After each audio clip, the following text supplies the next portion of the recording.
Olá, sejam muito bem-vindos à aula Antídoto da Ansiedade. Os 6 passos para controlar os sintomas disso que você está passando agora, nesse momento, tá? É muito importante que você entenda que eu respeito bastante esse local que você está hoje, essa situação pela qual você está passando, porque eu também já passei cerca de 8 anos atrás. Já passei por isso e entendo muito bem como é estar nesse local. Então eu tenho o maior respeito. Trabalho desde 2018 atendendo principalmente pessoas em vulnerabilidade emocional por conta da ansiedade. No fenômeno pós-pandemia que o mundo viu, desde 2020 para cá, eu tenho atendido muito mais pessoas, principalmente mulheres, muito mais mulheres que estão passando pela questão da ansiedade, seja um transtorno básico, desde uma preocupação a algo muito maior, como crise de ansiedade, como transtorno do pânico, a pessoa não conseguir nem sair de casa. Então, assim, desde o básico ao avançado eu tenho tratado bastante e eu tenho certeza que vai fazer muita diferença na tua vida assistir essa aula e aprender esse passo a passo. Aprender como tirar melhor proveito desses 6 passos que eu vou mostrar aqui agora. Tá bom? Então fica comigo até o final, porque no final, o último passo, ele é um dos mais importantes. Então vamos lá.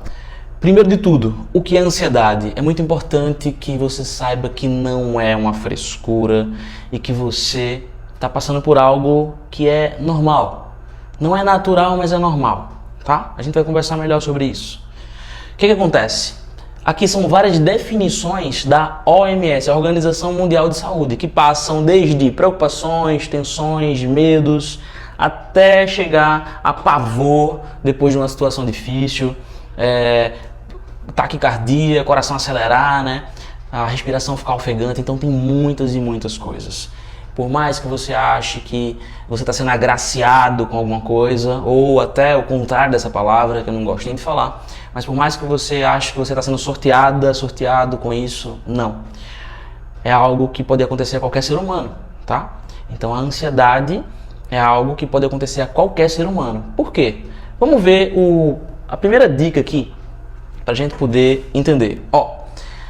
A base, que é o passo número 1, é você entender que a ansiedade é uma condição humana. A ansiedade é uma condição humana. A pessoa que lá atrás, o homem das cavernas, o cara que vivia na savana africana, os nossos ancestrais, sabe quem é que sobrevivia? Não era o mais forte, não era o mais inteligente, era aquele que melhor se adaptava. E eles se adaptavam através de quê? Do medo. Então, o medo, ele tem raiz na ansiedade.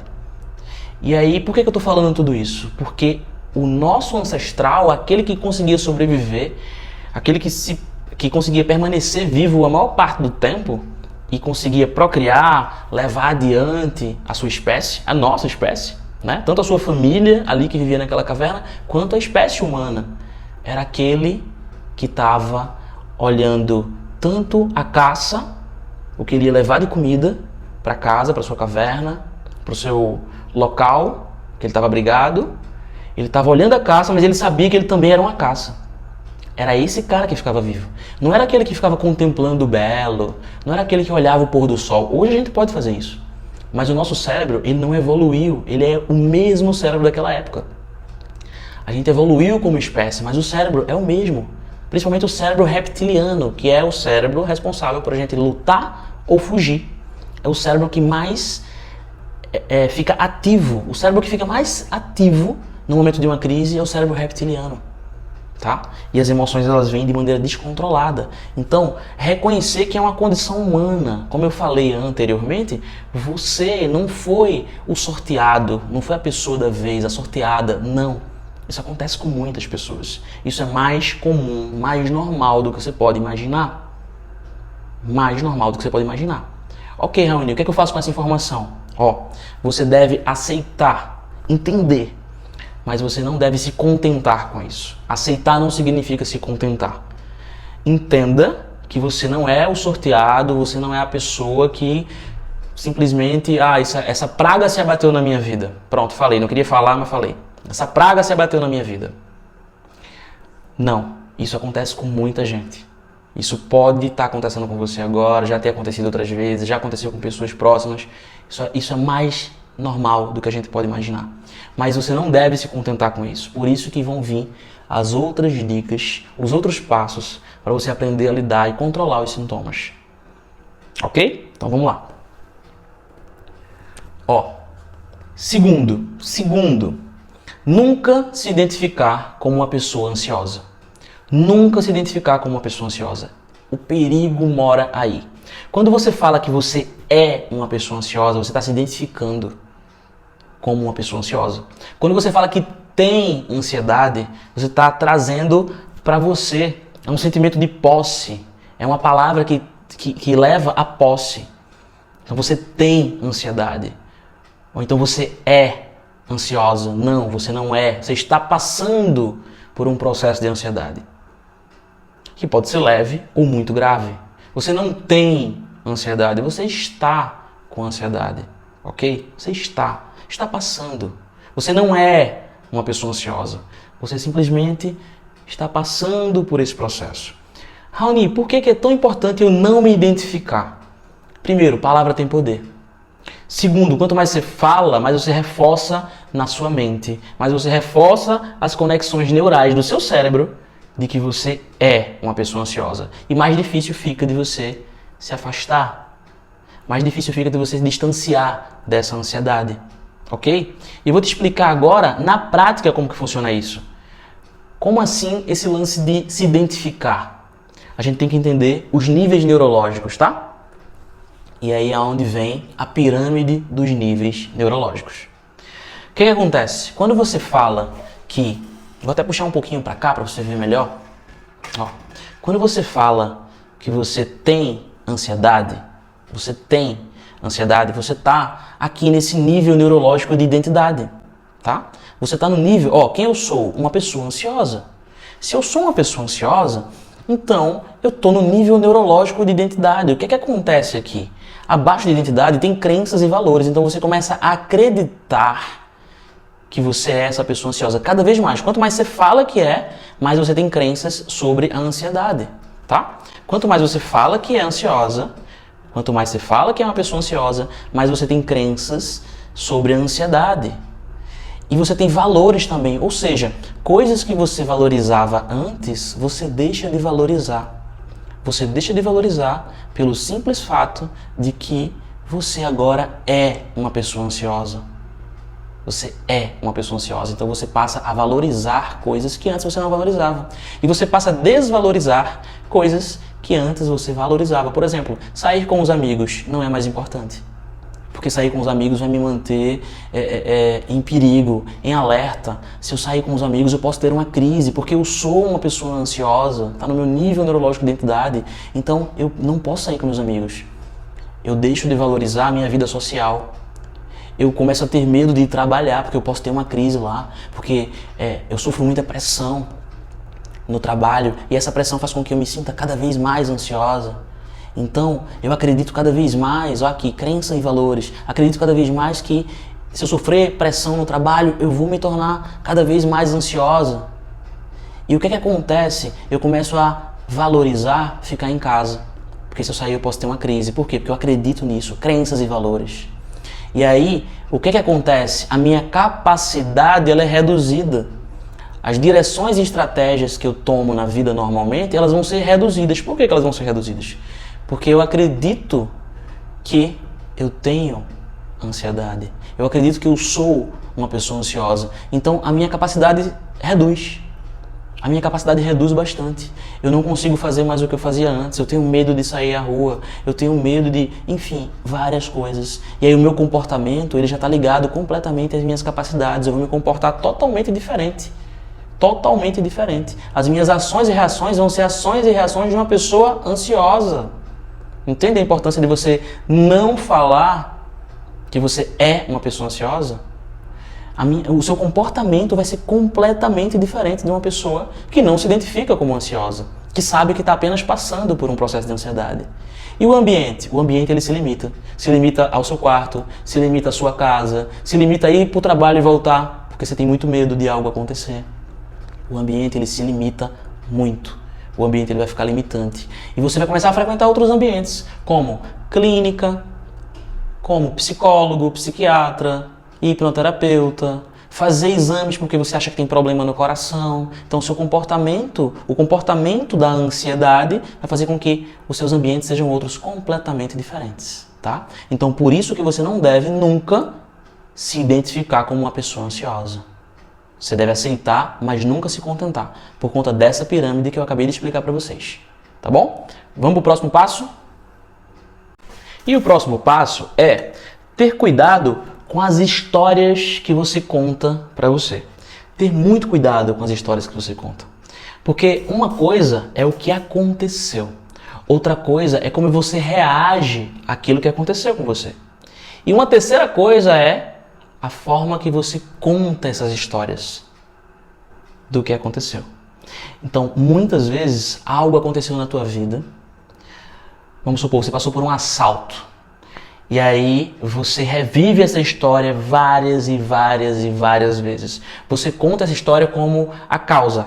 Essa história é a causa de eu ser uma pessoa ansiosa. De eu ter ansiedade. Opa, preste atenção, você não tem, você está passando por isso. Então já começa a mudar a tua narrativa. A narrativa, ela produz crença, ela produz identidade. Muda essa narrativa, tá? Então o motivo pelo qual você está passando pela questão da ansiedade, o motivo pelo qual você está passando por algum transtorno de ansiedade, é porque você foi assaltada. E aí você revive essa história. E você conta essa história novamente. Você reagiu de uma forma, mas você pode reagir de uma outra forma. Você pode dar um novo significado para esse fato do assalto. Você pode ver de uma forma diferente. Você pode parar de contar essa história carregada de emoções negativas, porque veja bem, o que é um trauma? O trauma é apenas uma memória carregada de emoções negativas. É apenas isso. Às vezes você lembra desse trauma, às vezes você não lembra. Então você fica contando que o problema da sua ansiedade, o síndrome do pânico, o transtorno, o problema real é porque você foi assaltada. E aí você conta como que aconteceu e as pessoas fizeram isso, e bateram, e gritaram, disseram que ia matar, colocaram a arma na minha cabeça, me fizeram de refém. E você fala e fala para você, e fala para as outras pessoas. Fala, quanto mais você fala, mais você reforça no seu nível neurológico de crença. Porque você acredita que a sua ansiedade, ou seja, a ansiedade pela qual você está passando, ela vem daquele assalto. Mas eu posso dizer, de acordo com o trabalho que eu faço desde 2018, que o assalto que você passou, ele foi apenas um gatilho para o que você está passando agora, para o que está acontecendo com você agora. O assalto que você passou foi só um gatilho. Essa ansiedade pela qual você está passando, ela vem de muito antes. Ela pode vir da sua infância, da sua adolescência. O subconsciente guarda todas as informações. Mas, se você reforça e reforça que veio de um fato específico, como esse exemplo que eu estou dando do assalto, quanto mais você faz isso, mais você acredita. Mais você força o seu cérebro a acreditar nisso. E quanto mais você conta essa história carregada de sentimentos, mais você vai se sentindo mal. Tudo aquilo que você vai falando, que está carregado de sentimentos, você vai se sentindo mal. Você vai se sentindo cada vez pior. Pensamento gera sentimento, que gera comportamento. Anota isso. Pensamento gera sentimento, que gera comportamento. Como assim, Raoni? Se você pensa no fato que você acha que levou você a estar passando por essa ansiedade, você começa a sentir tudo novamente como se estivesse acontecendo com você. E você começa a se comportar como se tivesse acabado de acontecer. Você carrega tudo aquilo. Se eu peço para você falar, você carrega tudo aquilo do passado para o presente. Porque o cérebro, ele não sabe o que é passado, presente e futuro. Ele não tem essa linha do tempo. O cérebro não é linear, a mente não é linear. Então, se você conta a história novamente, se eu peço para você pensar no dia mais triste da sua vida, você começa a pensar nesse dia, você começa a sentir tristeza, daqui a pouco você está chorando. Você está com os olhos cheios de lágrimas. Por quê? Porque você está recriando isso. Seu cérebro não sabe. Ele simplesmente acha que está acontecendo novamente. Se eu peço o contrário, para você pensar no dia mais feliz da sua vida. Ah, Raoni, o dia mais feliz da minha vida foi quando meu filho nasceu, minha filha nasceu. Você começa a contar isso, principalmente se você participou do parto, se você viu, se você for pai, né? Se você for mãe, lógico que você participou. Então, se você estava ali, se você viu, como no meu caso, que viu o parto da minha filha. Então, você vai começar a pensar para me falar disso, você vai começar a sentir, né? Começar a sentir a felicidade, você vai lembrar do choro da criança, a primeira vez que ela chorou, e daqui a pouco você tá rindo, só de pensar, eu tô rindo aqui. A mesma coisa é ao contrário. Esse exemplo do assalto que eu dei, eu passei por isso aos 17 anos. Todas as coisas que eu trato hoje no consultório, eu tive na minha adolescência, principalmente na adolescência e no início da juventude. Dos 17 aos 20 e poucos anos, na época da faculdade, eu passei por tudo isso. Então eu sei do que eu estou falando com muita propriedade. Eu repetia e repetia e repetia que o problema era o assalto que eu tinha sofrido e não era. Quando eu descobri da onde vinha a minha ansiedade, eu comecei a achar ridícula a história do assalto. Porque não era dali que vinha. Então, muito cuidado com as histórias que você está contando para você. Muito cuidado. Preste atenção. E para de contar essas histórias. Tenta ressignificar. O que é ressignificar? Dá um novo significado àquela história. Dá um novo significado. O que foi que eu comecei a pensar? Poxa, aquelas pessoas, elas estavam com problemas. As pessoas que me assaltaram, que me fizeram de refém, que me deixaram preso junto com mais uma turma dentro de eu tinha 17 anos, dentro de um banheiro, dizendo que ia matar todo mundo. Imagina como é que eu fiquei. Eu ainda precisei acalmar as pessoas que estavam a ponto de desmaiar. Então o que eu comecei a pensar depois? Eu comecei a pensar que aquelas pessoas, elas não tiveram acesso à educação. Eu comecei a pensar que aquelas pessoas eram coitadas. Eu comecei a tentar ver. Eu sei que é difícil, mas eu comecei a tentar ver o lado das pessoas. Um colega me ajudou. Um colega que era psicanalista na época. Depois eu acabei me tornando psicanalista também. Mas eu comecei a tentar ver esse lado. Tentar não levar para o pessoal. Poxa, não foi comigo. Eles só queriam levar as coisas que estavam na casa. E por não saber se tinha alguém armado, eles colocaram a gente dentro do banheiro. Comecei a dar um novo significado para a história. E isso fez com que eu começasse a me sentir melhor. Isso fez com que eu começasse a me sentir melhor em relação à história. Em relação a tudo aquilo. E só daí eu passei a me sentir melhor. Porque não era comigo, não era pessoal. Eles fizeram isso com muitas pessoas. Eles assaltaram muita gente na mesma noite que eles assaltaram a gente. Tá? Então, começa a dar um novo significado para essa história que você vive contando para você e para os outros. Porque essa história ela é carregada de significados negativos e não vale a pena estar revivendo. Lembra sempre, pensamento gera sentimento, que gera comportamento. E esse comportamento de chorar, de ficar triste, de ficar ansiosa, de ficar mal, que seu cérebro já aprendeu, ele reforça a crença de que você tem ansiedade ou que você é ansiosa, ok? Bom, e o próximo passo é você aprender a fazer o seu próprio mapeamento emocional. Isso é muito importante. Essa técnica já ajudou muitas pessoas a saírem de crises, a pararem a crise de ansiedade no início dela. Literalmente, centenas de pessoas que eu já ajudei aprenderam essa técnica e conseguiram parar uma crise logo no início. É uma técnica simples, porém muito poderosa, que se você aprender e aplicar, você vai ter resultado hoje na sua vida.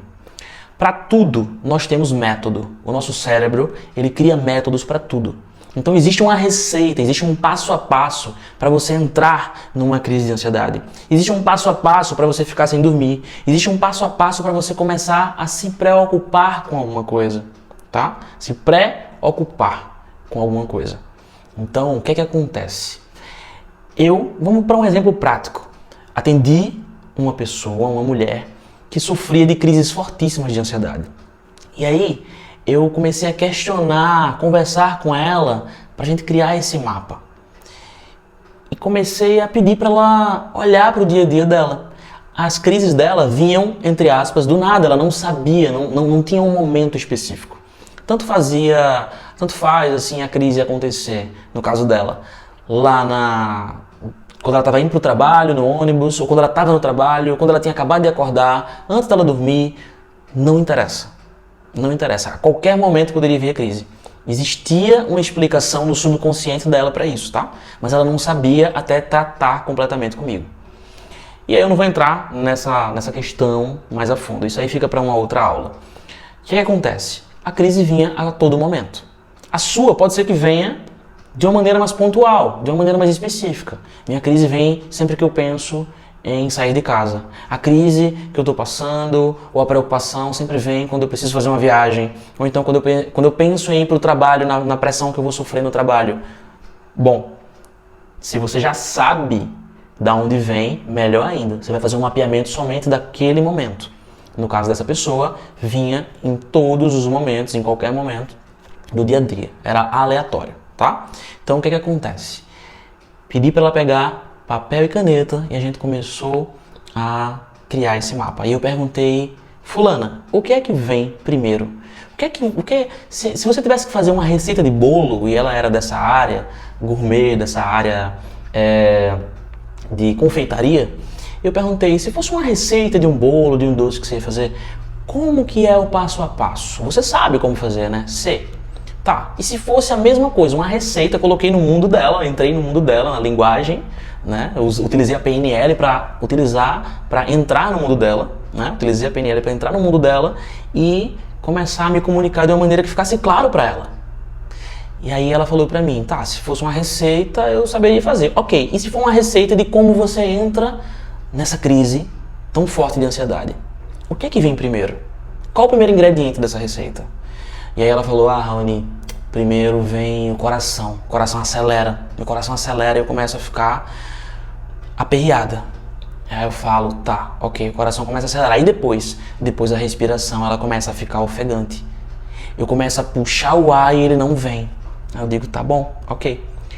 E depois eu acho que vou morrer. Simplesmente vem uma sensação, um pensamento de que eu vou morrer, que ali é o meu último momento e eu me desespero. E depois, e eu lembro que esse passo a passo dela teve 12. Essa receita dela teve 12 passos, tá? 12 passos. Mas eu sabia qual era o passo que eu ia fazer ela parar. A respiração é muito poderosa, porém, o segundo passo dela era a respiração ficar ofegante, ela não conseguia controlar. Mas qual era o terceiro? Ela achar que ia morrer. E aí depois que a gente fez a lista toda e ela compreendeu melhor, já ficou mais claro para ela, ela já olhou e disse, nossa, tem todos esses passos. Depois que ela fez o mapeamento. Depois que ela fez o mapeamento emocional. E aí a gente começou a conversar e eu pedi para ver a lista dela, ela me entregou. E aí eu disse, ok, coração acelera, respiração, aí eu já sabia que não ia poder usar a respiração, vem o pensamento da morte. E aí eu pergunto para ela, fulana, você já ouviu falar de alguém que morreu de uma crise de ansiedade, de um ataque de pânico? Alguém que morreu por algum problema emocional, só e somente emocional? E ela falou, não. Eu disse, então, quando você entrar na crise a próxima vez, quando você sentir que o coração está acelerando, que a sua respiração ficar ofegante, você vai começar a pensar nisso.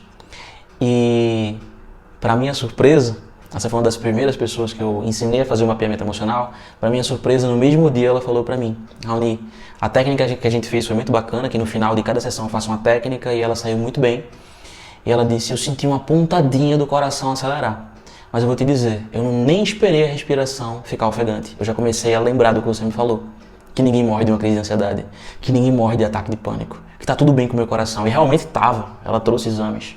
Ela tinha feito exames recentes. Realmente estava tudo bem. E aí ela falou que parou ali. Ali a crise dela parou. E ela não teve crise até a próxima sessão. 15 dias depois foi o momento que eu a vi novamente. E ela não teve crises durante esse tempo todo. Então esse passo é muito importante. Muito importante. Você fazer a receita, o passo a passo, o seu mapeamento emocional. E quando você escreve sobre suas emoções, você ativa o lado racional do seu cérebro. Você ativa o seu neocórtex. Isso faz com que você vá racionalizar sobre suas emoções. E escrevendo você traz mais clareza sobre suas emoções. Você vai se entender muito melhor. Só esse passo aqui, gente, só esse passo, tem gente que paga uma sessão somente para aprender isso comigo. Então, dá valor, faz isso aqui. Compartilha com quem precisa isso aqui, tá? Não precisa nem compartilhar o vídeo, compartilha essa técnica. Que isso salva vidas. Salva vidas. Isso reduz problemas emocionais. É muito importante, tá? Muito importante.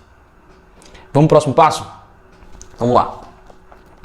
Ó, o passo 5 é você aprender a parar o fluxo automático de pensamentos. Aprender a parar o fluxo automático de pensamentos. Veja bem, pensar é algo normal, natural. O problema não é pensar, o problema é pensar demais. Os filósofos trabalhavam pensando em coisas extremamente complexas. Tenta ler um livro de Immanuel Kant chamado Crítica da Razão Pura. É complexo demais, é muito complexo. Então os caras trabalhavam pensando em coisas altamente complexas. E não existem grandes relatos de que eles sofriam de problemas emocionais, que eles sofriam de ansiedade. Por quê? Porque pensar não é o problema. O problema é você pensar demais sem gerenciar suas emoções. Vamos para um exemplo. Eu gosto muito de dar exemplo prático porque fica mais fácil você entender. Vamos supor que o chefe fala com você na hora do almoço e diz assim: amanhã eu quero conversar com você, uma reunião na minha sala, tá bom? E ele fala de maneira amigável com você. Você tá bom, tudo certo. Poderia parar por aí esse pensamento, né? O chefe quer conversar comigo amanhã. Ok. Mas não para por aí. Você começa a pensar assim: poxa, será que eu fiz alguma coisa de errado? Caramba, eu fiquei sabendo por outros colegas que vai ter um corte na empresa. Será que vai ser esse corte? E aí você leva, será que eu vou ser cortado, né? Será que eu faço parte desse corte? Você leva isso para o resto do dia e você leva isso para sua casa e você começa a desenvolver mais outros pensamentos sobre o mesmo pensamento. O chefe nem tá pensando em te demitir. Ele quer conversar alguma coisa com você que não tem nada a ver. Ele vai te pedir alguma coisa, ele vai pedir para você melhorar seu desempenho em alguma área, sei lá. Alguma coisa de rotina. Só que você tá meio desconfiado. Tá meio desconfiada. E você leva isso para casa. E você fica pensando antes de dormir. Você nem dorme direito. Por quê? Porque você está preocupado com o fato de o chefe ter uma reunião com você no outro dia. Dele ter falado que precisava conversar com você. E aí, pode ser só uma conversa. Mas você está falando que é uma reunião, que pode ser o corte, o que é que você tem feito de errado, o que será que ele vai falar, será que é uma bronca? A ponto de você nem conseguir dormir direito, porque você está preocupada ou preocupado. E o que é isso? Preocupado, preocupação. É você ocupar a sua mente antes do tempo. Preocupação. Você está ocupando a sua mente antes do tempo. E isso rouba muita energia mental e cerebral. Porque quando você deita para dormir, você não pode fazer nada em relação à reunião que você vai ter no outro dia com o seu chefe. Você não pode fazer nada, absolutamente nada. A não ser dormir, descansar, ficar em paz para ter uma reunião legal. Mas se você leva essa preocupação para a cama, você tem um sono leve, você nem dorme direito no outro dia, você está grogue, você não consegue raciocinar, você não consegue lembrar, sua memória está falha. E no momento em que o chefe vai conversar com você, você nem sabe responder direito, você não fala direito as coisas que ele está ali lhe perguntando, ele questiona alguma coisa, você não sabe dizer. Você passa uma péssima impressão. Então, note, pensar não é o problema. O problema é ter pensamento sobre os pensamentos. O problema é pensar demais sem gerenciar suas emoções. E o que é isso de gerenciar suas emoções? Já falei anteriormente. Você tem um pensamento, depois você tem um outro pensamento, e o que acontece com o pensamento? Pensamento gera sentimento, que gera comportamento. Se você não escreveu, se você não anotou isso aí ainda, anota. Pensamento gera sentimento, que gera comportamento. Então você começa a pensar no corte, pensar nisso, pensar naquilo, passa a noite todinha, num processo de ruminação emocional. E aí, o que acontece? Você não gerenciou suas emoções. Então, como é que a gente faz para parar o fluxo automático de pensamentos? Como que a gente vai fazer para não ter pensamento sobre os pensamentos? Preste atenção nessa metáfora que eu vou fazer agora. O pensamento é como se fosse um carro que está passando na rua. Imagina isso, você está parada numa avenida, e um carro vai passando.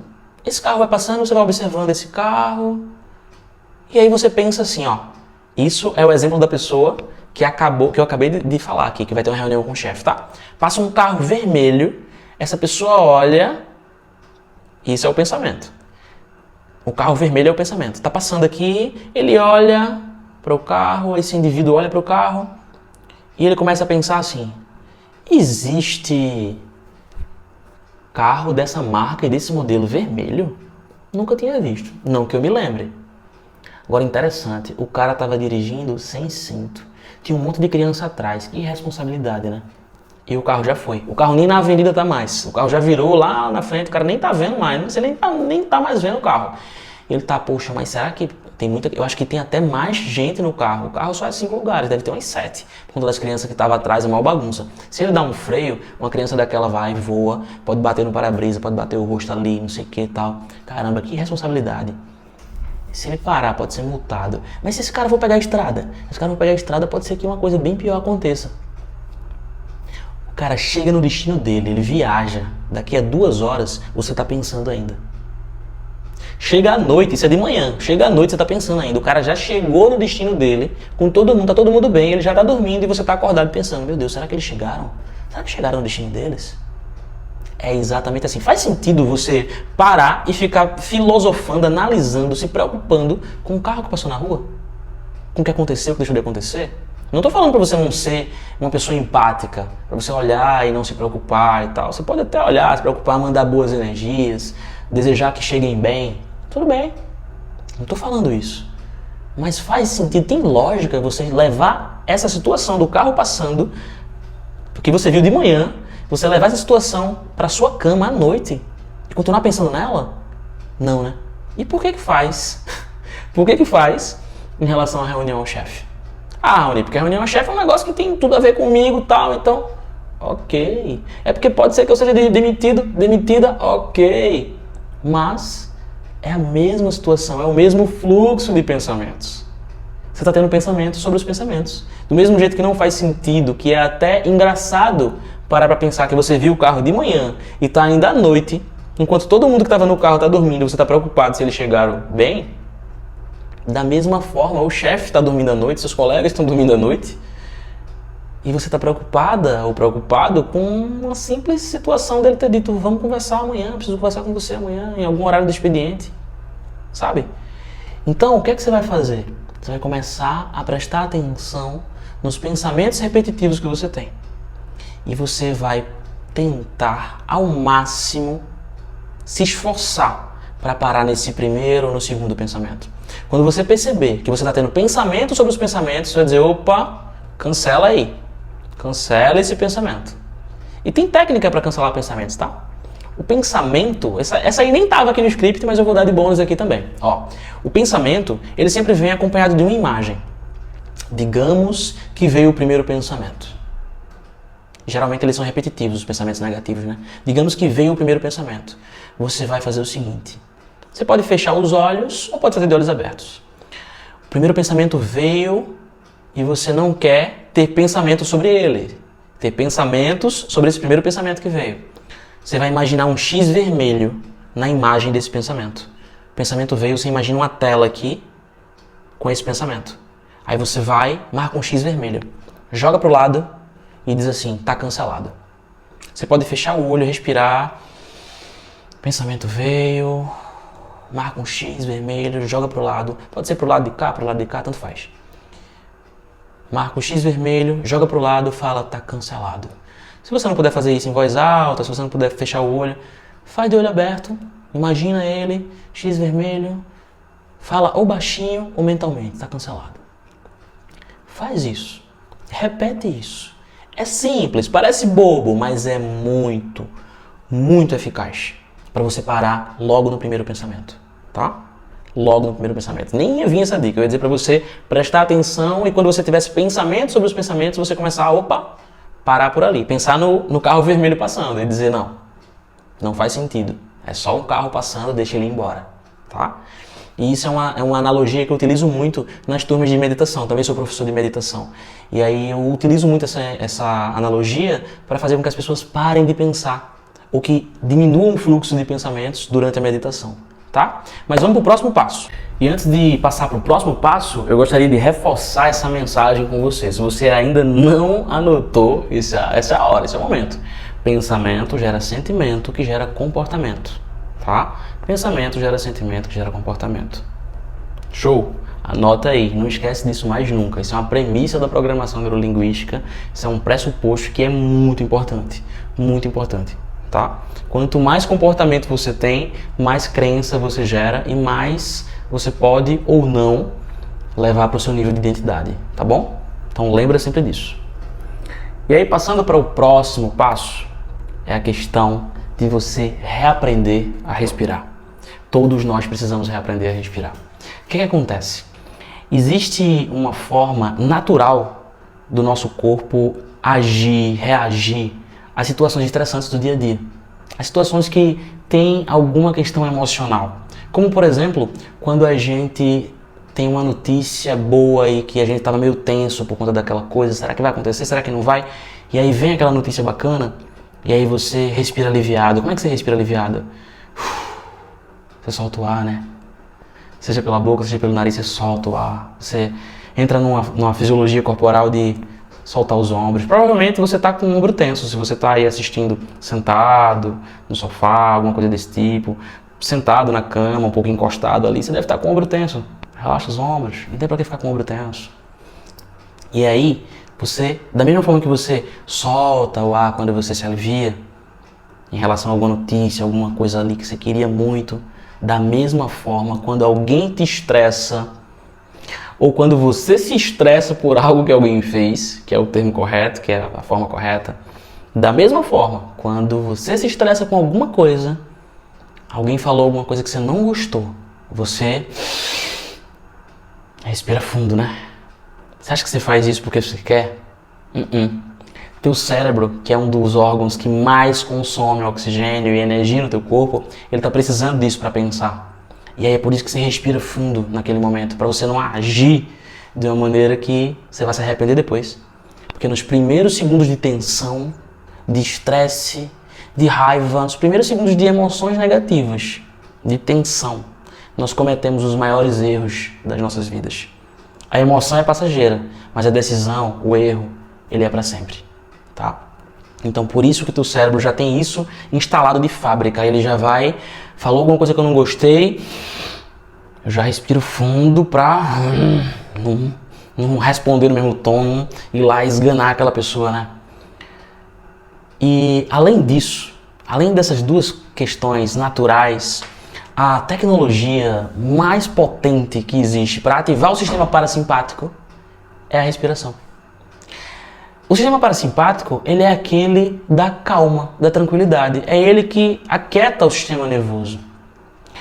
Já o sistema simpático, mesmo tendo esse nome de simpático, ele é o sistema de alerta, ele é o sistema do medo, ele é o sistema que é ativado quando você tem uma crise de ansiedade, por exemplo. Quando você está preocupado, os pensamentos estão demais, estão aceleradíssimos, você não consegue parar, é o sistema simpático que está fazendo com que isso aconteça. Como é que eu faço então, Raoni, para parar o simpático e ativar o parasimpático? O sistema parasimpático, ele pode ser ativado de várias formas, mas a única tecnologia natural que você pode utilizar agora chama-se respiração. Respirar lenta e profundamente. Respirar lenta e profundamente. Para fazer 3 respirações, somente pelo nariz, lentas e profundas, inflando a parte da barriga, o diafragma completamente. Deixa a barriga se expandir para frente, se projetar para frente, deixa as costelas irem para os lados e deixa o peito inflar. E depois você solta o ar pelo nariz por completo. Faz isso 3 vezes, inspira lento e profundamente, depois pelo nariz, solta o ar pelo nariz. 3 vezes, faz isso. Você vai perceber que você vai dar uma acalmada agora. Você pode fazer isso a qualquer momento, você não precisa esperar ter um estresse, você não precisa esperar estar preocupada. Você pode parar 5 minutinhos e inspirar e expirar lentamente, bem profundo, inflando o pulmão completamente e desinflando, tirando todo o ar, fazendo esse ciclo de repetição. Se você faz isso no momento em que você está tranquila, coloca uma música e você começa a respirar lento e profundamente, você pode fazer o seguinte exercício. Você pode prestar atenção na sua respiração, só e somente só, de olhos fechados. Se vier um pensamento, o que é que você vai fazer? Deixar ele passar, como se fosse o carro vermelho. Deixa ele passar e volta a prestar atenção na sua respiração. E você está lá respirando lento e profundamente. Lento e profundamente, inflando completamente seu pulmão e desinflando completamente seu pulmão, sem forçar, indo até o seu limite, tanto de inflar quanto de desinflar. Não precisa forçar, não precisa doer. E aí, você fica prestando atenção nesse movimento que o seu corpo faz, na sua respiração. E se algum pensamento vier, você deixa ele ir embora, deixa ele passar. E você volta a prestar atenção na sua respiração. Isso é muito poderoso. Faz 5 minutos disso. 5 minutos por dia. Apenas 5 minutos por dia. Você vai ver como o seu dia vai ficar incrível. Se você fizer pela manhã, você vai ter um dia muito mais calmo. Se você fizer no meio do expediente, você vai... Parece que você recarregou suas baterias. É incrível, vai te trazer mais energia, mais clareza para você pensar. E mais calmaria também. Então, a única tecnologia natural que está à tua disposição aí agora é a respiração. E ela pode ativar o sistema parasimpático. No meio de uma crise, ainda que você esteja muito ofegante, você pode lembrar disso que eu estou falando e começar a respirar lento e profundamente. De início pode ser difícil, porque o sistema simpático vai estar ativado e você vai estar achando que vai morrer, preocupada. O que está acontecendo? Lembra de tudo que eu estou falando nessa aula e começa a tentar. Vai tentando respirar. Controlar a tua respiração. Quando você conseguir controlar, lembra de respirar lento e profundamente. Isso vai fazer toda a diferença na tua vida. Toda a diferença. E aí, um último passo que nem estava no nosso roteiro também, mas está aqui como se fosse um bônus, é a seguinte frase.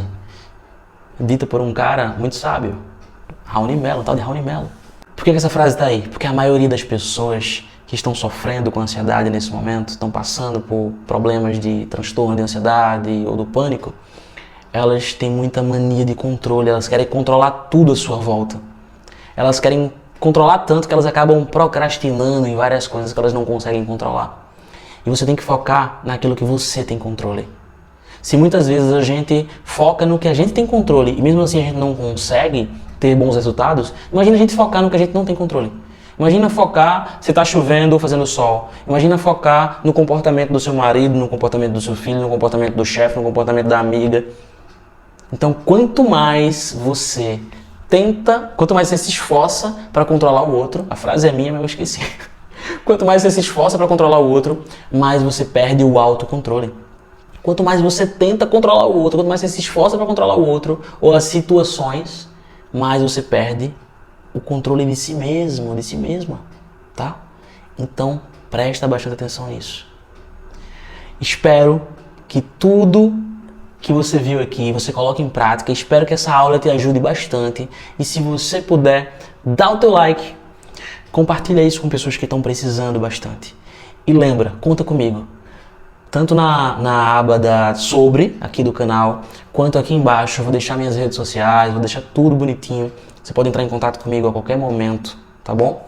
Para que a gente possa conversar melhor, para que você possa aprender melhor isso, seja através de algum seminário, de um workshop, de algum curso que eu esteja ministrando, seja através da clínica, seja através do consultório mesmo, de uma sessão, de um tratamento comigo, tá? Ou até dos treinamentos mesmo em inteligência emocional, treinamentos em ansiedade sob controle, enfim, tem vários treinamentos interessantes, então conta comigo, tá? Pode ser através disso e pode ser através de uma mensagem no direct, de uma mensagem no WhatsApp. Então fica à vontade para entrar em contato comigo se você tiver dúvida em relação a qualquer dessas coisas que eu falei aqui, tá bom? Espero que você tenha gostado, gratidão porque você ficou até aqui. Se você ficou até aqui, comenta, sabe aquele emoji da cabecinha explodindo? Coloca aí um emoji da cabecinha explodindo e dizendo assim, fez a diferença, eu vou saber que você chegou até aqui. E eu vou te honrar com um presente. Se você chegou até aqui e você colocar o emoji da cabecinha explodindo e dizendo que fez a diferença, dizendo que fez sentido, falando alguma frase que você gostou daqui, que fez sentido pra você, eu vou te dar um presente. Eu vou honrar você que chegou até o final, tá bom? Beijo, gratidão.